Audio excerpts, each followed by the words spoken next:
So the museum invited me to be a part of this program that brings attention to the European collection.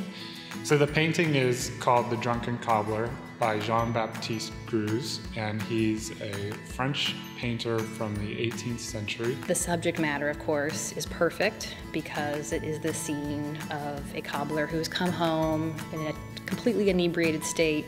His kids, his wife, his dog are all looking upon him very disapprovingly. We liked the idea of there being this morality tale. It was showing scenes of everyday life and of peasants, of people who weren't typically represented in fine art, and that's really important.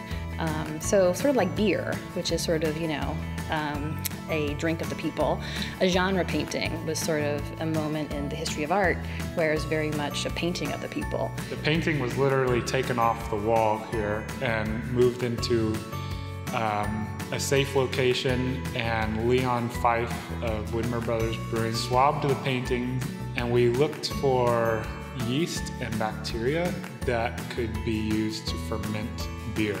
Things didn't work out the way we expected them to.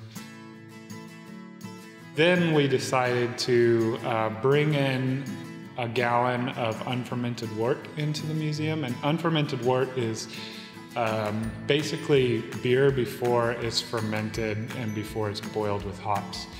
So it's basically sugar water.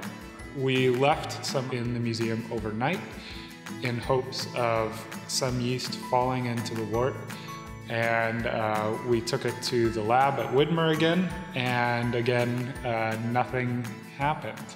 It was definitely a surprise. Yeah. We have the 5 brewers: Widmer, Breakside, Ecliptic, Brewing, and Laurelwood. And instead of making beer inspired by the artwork with yeast from the museum, they're making beer inspired by the artwork. They've been able to ask lots of questions with the museum and come in numbers of times to see the painting and really spend time with it, get to know it a little bit better, and soak it in before deciding on a recipe.